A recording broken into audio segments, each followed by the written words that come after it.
Arrow, how are you? Fantastic. How are you doing today, Leah? I'm living the dream. You have the best name.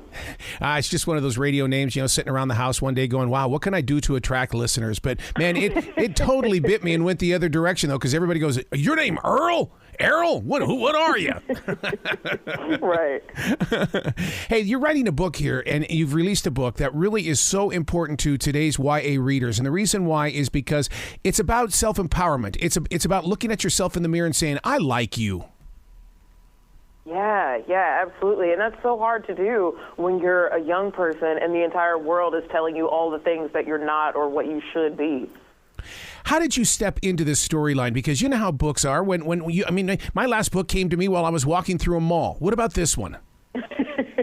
You know what? It came to me while I was trapped in my childhood bedroom at my parents' house during quarantine. I wanted to escape that little tiny room so badly, and the thing that I thought about, like, what is most fantastical, what is most exciting, why not write a book about a superhero? Yeah. And you love superheroes anyway, and so when you combine it with writing, my God, then that turns you into the story maker. Right.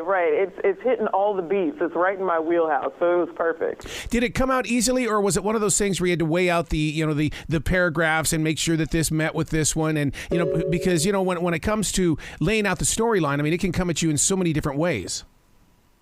Right. This was the easiest book I've ever written. Sometimes, Arrow, you know how it is. Sometimes you struggle. You're in the creative mode and you're going through it. But this book came to me so naturally, and it was the most fun I've ever had writing. What made you bring up an earthquake? Of all things, the earthquake is a game changer in this.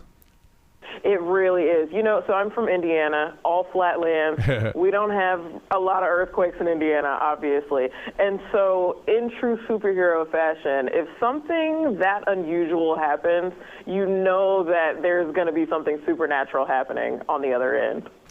Did you have to go and do some research on earthquakes to find out what it was like? Because, it's one of those things where you can't imagine unless you watch a lot of movies or documentaries about earthquakes, but you still didn't experience it, personally. You know what? I didn't have to do a lot of research. We have one earthquake in my lifetime in Indiana, and it woke me up out of my sleep when I was in, ninth grade. And so I know how jarring that can feel and how unusual. And, that type of disorientation is prime superhero making. What is it about the relationship between Abby and Ellie? What is the connection there? And did it really happen in your life and you just basically put it on the page?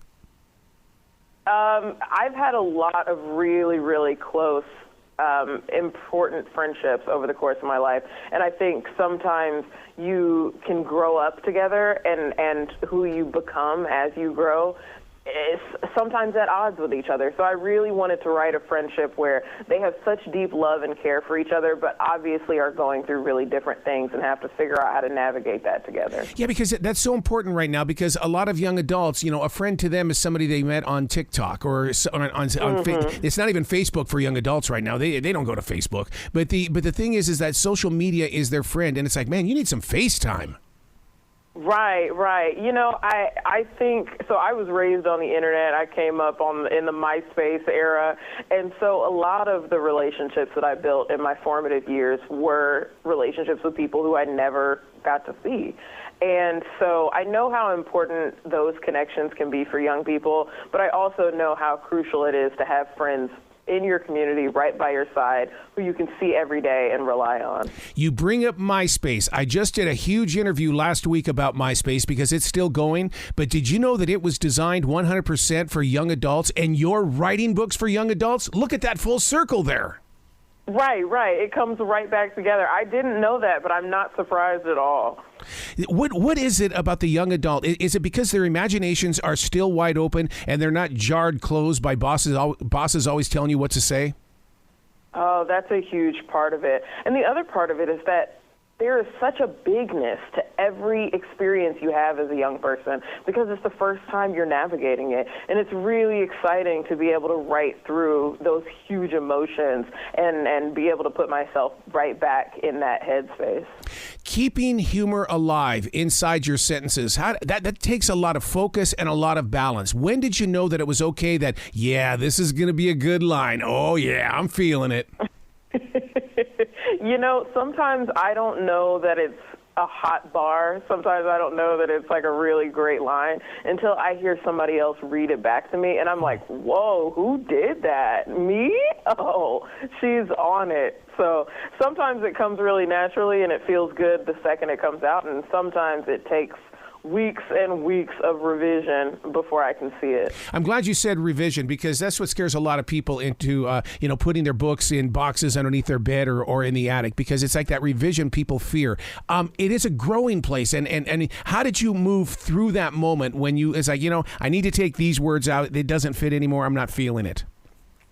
Yeah, I'm really fortunate that I have a team of editors that I trust, and I've always had trustworthy editors, so I know that they're not going to steer me wrong. So I can bring them work that maybe is not fully formed yet or an idea that I know I want to unpack a little more, but I'm not sure how to get there, and they are able to put me on track to where I need to go or push me in the right direction. And so a lot of that is having people around me whose feedback I can rely on and knowing that at the end of the day, the story can't get better until it gets written. And so sometimes you just have to write the bad thing before you can get to the good stuff.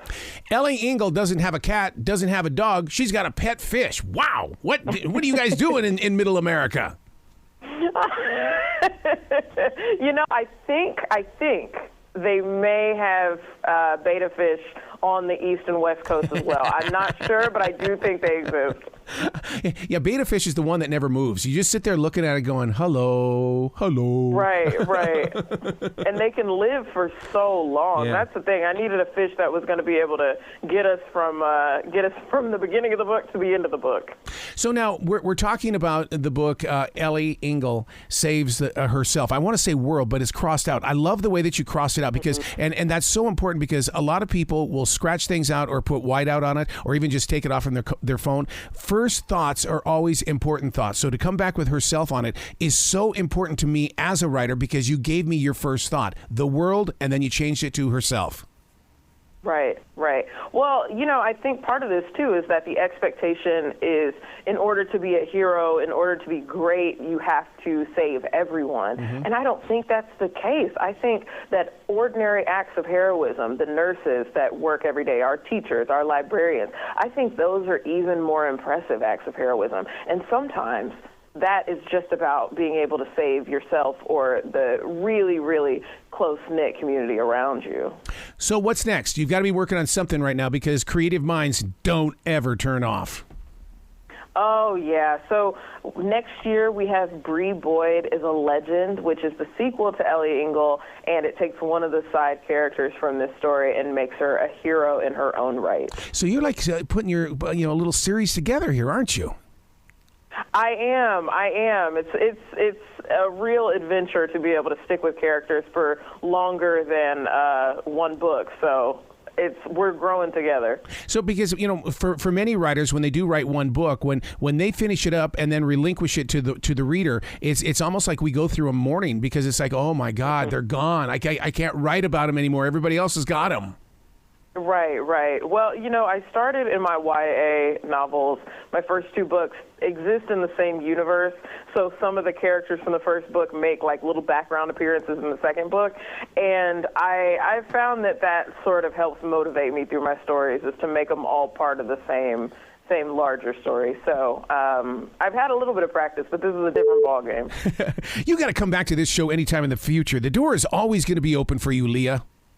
Oh, thank you so much. I'm taking you up on that offer. Well, you be brilliant today, okay? I will. Thank you so much.